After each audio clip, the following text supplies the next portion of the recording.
Ashihara's strongest point within the series has always been just how thorough and detailed he writes his team strategy, and when you take note of how all the teams plan to engage in this battle, it's no surprise on how things play out, and that's what I just absolutely love about World Trigger. It sets up the game plan, and all the hype moments and bailouts that come within the chaos feel like a pure adrenaline rush, because you never know whose strategy might stand on top, and that creates such a positive engagement for the viewers.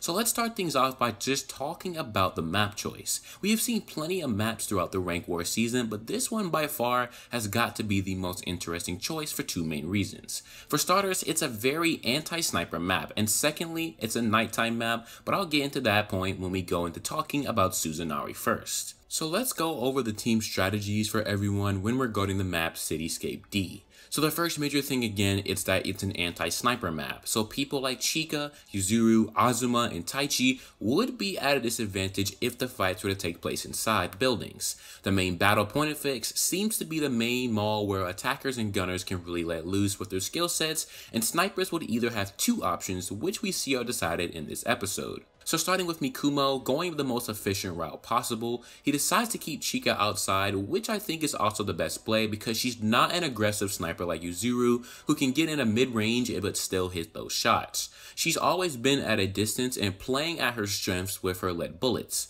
So for this fight, I can already tell you guys, we won't see Chika do much unless the situation changes and the fights get dire. Now obviously, Hiyuse being the new variable and a fighter who can keep up with Kuga really helped to push the agenda here. See, Tamakoma needs points, so aggression is the move in this match as explained by Mikumo. The aces will grab the points while Mikumo and Chika will support, which is an overall solid strategy because again, an entire extra person on the team is a huge advantage, and let alone his sword skills can be up there with some of the A-Rig agents, so I think Tamakoma will be doing alright this match overall. At least that's what we're hoping for anyway.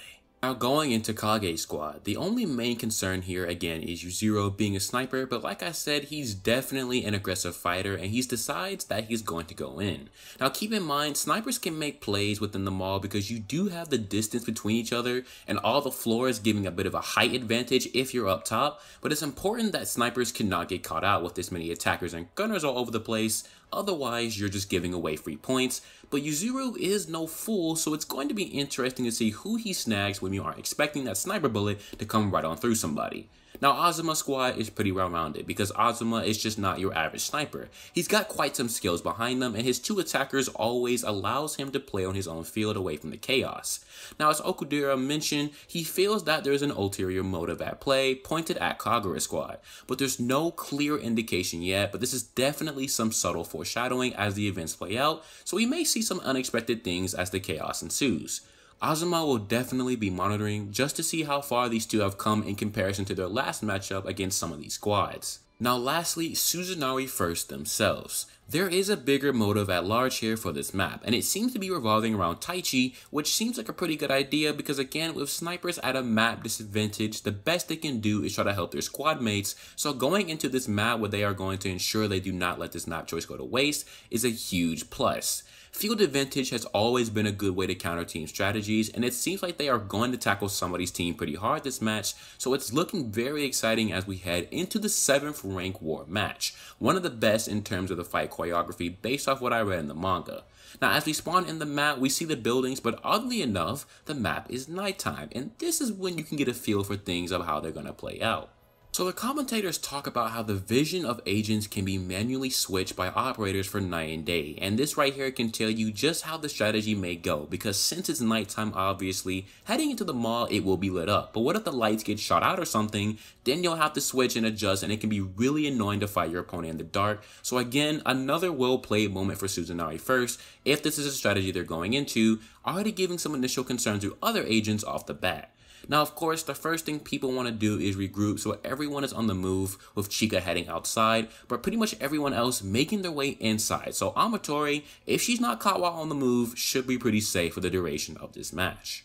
Now, as for everyone else, it's a matter of what floor you encounter somebody on, and we see that the first few encounters have begun in this episode. We got Kagura and Suzanrai gunners exchanging bullets, Mikumo getting caught off guard against Okudera, but we are still missing sniper locations, and the aces of Tamakoma are still on the regroup, and this is where I think Tamakoma will go right with. The ace duo is extremely strong, like it's already rare that Kuga loses a 1v1, but then adding the new guy to the mix is bound to be trouble, so hopefully the boys regroup and show outcome next week, because I'm excited to see just what exactly the neighbors can do together. Now at the end of the episode is when things really leave an interesting surprise, and that's when Ko pulls out this really clean looking black Kogetsu, and what could that mean could be anyone's guess, but it has to be tied to their team strategy. So without spoiling anything from the manga, I'm excited for the anime to showcase what exactly is the purpose of the Kogetsu being black for. If you have any ideas or thoughts as to what it may be for, feel free to leave a comment in the comment section down below. The episode today wraps up on chapter 167, and going forward we are about to have a lot of action. So again, anime only people, place your bets as to who will go down first and make it out, and good luck watching this all go down. With that, it's gonna pretty much wrap up this episode this week and my review for this week as well. If you enjoyed this video and would like to see me continuing covering World Trigger, then make sure to leave a like and hit that subscribe button, and leave any thoughts about today's episode down below. As always, thank you for watching, stay safe, and I will catch you guys in next week's episode.